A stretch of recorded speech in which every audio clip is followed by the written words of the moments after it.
everyone. I've got one more book review from when I was sick that I want to go ahead and talk to you about. This was a book of the month selection for me. It's called Passion Project by London Sperry. This was actually the book of the month from April 2025, but that's not when I got it. I ordered it for my, I think, December book, maybe, because there wasn't. So how the book of the month subscription works is if there's not one, there's like 5 or 6 selections each month to choose from. If there's not one that kind of strikes your fancy, you can choose certain books from previous months. So that's what happened. Whatever month I got this, like I said, I think it's December. I chose like a previous one that I hadn't chosen, and it's this one. So I read this, and if you want to read it, you don't like spoilers, as always, go ahead and stop the video. It's chick lit. It's slightly different though than the normal chick lit. So the narrator, she doesn't. I mean, it came out later and say this. She doesn't really ever say it herself about herself, but she's depressed. You can tell she's clinically depressed. But it's not. It's not written in such a way to where it's ruins the book, but it's like Paul over the book or anything. I feel like it presents it. I mean, as someone who hasn't dealt with that, I think it does a good job of presenting what it's like. But she struggles with it because her boyfriend died in a car accident. And so she can't move beyond that.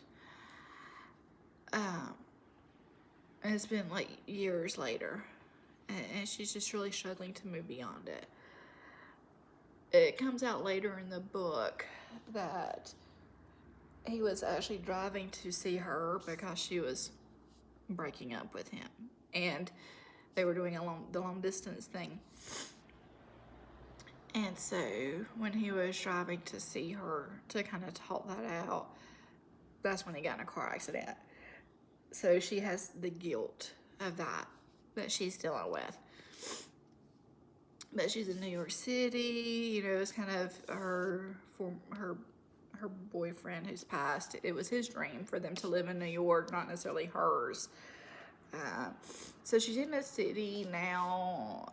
He's passed. And it's not necessarily somewhere she had gravitated to, just like on her own. She's solely there because that was what he had wanted. So she's never made any attempts to kind of find her community, to explore the city, to grow, like personal growth or anything like that. And I'm not knocking the character for that. I totally understand it. I would probably, you know, be the same. But her roommate's a girl, and her roommate's girlfriend talk her into doing like a dating app, and she bails on the date, but ends up meeting him anyways, which I won't go into all the details of that. But the guy ends up convincing her, like, kind of like, hey, we'll just be friends. I get you're not ready, you know, for dating, relationships, all that. And so he's like, you need to like try the city, experience what the city has to offer. So they call it, or she's in her mind starts calling it the Passion Project. He's like, I'm gonna help you find your passion for life. Like, what is it you're passionate about? He's like, we're gonna just, you know, once a week go try something new. So they take like a tattoo class where they learn how to like tattoo. And of course, using orange, they're not pressing on people, you know. They go help out at a doggy like adoption event. they go, one that she ends up choosing after they've been doing it for a while is they go up to the top of like this super tall skyscraper and like to the top of it, and they're harnessed to it, and you know they're looking out over the city, you know, from the top of skyscraper, just all sorts of like different things like that. Then it also talks about her work life, working for a temp agency. And of course, you know, like normal chick lit, they end up falling in love and twist at the end, you know, but they do end up together at the end. But what made it different from the typical chick lit plot is her struggle to get through the depression. Listen, I think it was handled well. I think that's something that could have come off as flippant towards those who struggle with that. But it didn't. As I felt like she did a great job portraying it, because the narrator, she does do the things that she needs to do to survive. She goes to work even though she's battling depression. She's doing those things that's required so that she's not homeless, you know, things like that. But then the things that are a struggle for her, those are presented too. Like they talk about her room, like how it's kind of a disaster. Her bedroom, she shares, you know, an apartment with another woman. You know, she works to keep the common areas of the apartment clean, but her room's a disaster. As somebody who I have anxiety and ADHD, there are times when that executive functioning is difficult, where I have to tell myself, okay, I'm going to get up and I'm going to make my bed. Okay, I'm going to get up, I'm going to load the dishwasher, you know, things like that. So, like, even though I have depression, like, I could relate to that executive functioning being a struggle when you're in the throes of things like that.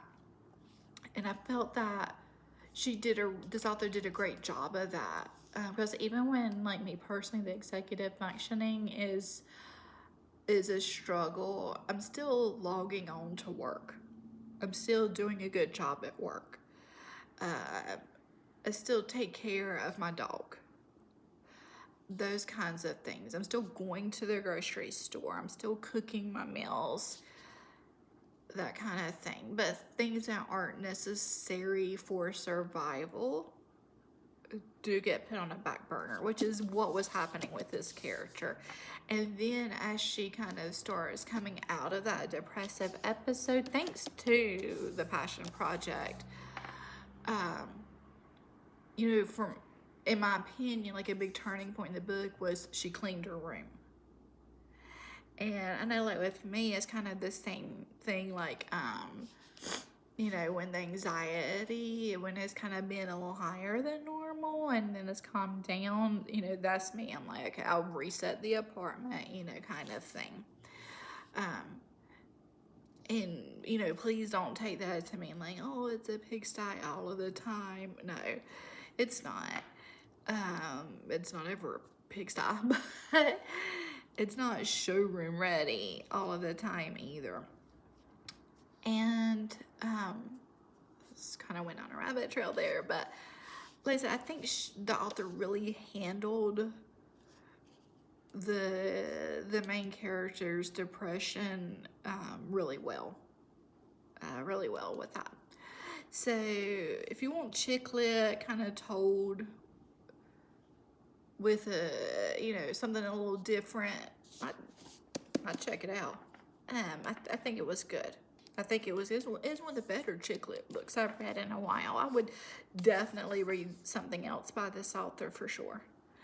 But anyways, I hope y'all stay safe, stay warm, and I will talk to you soon. Bye.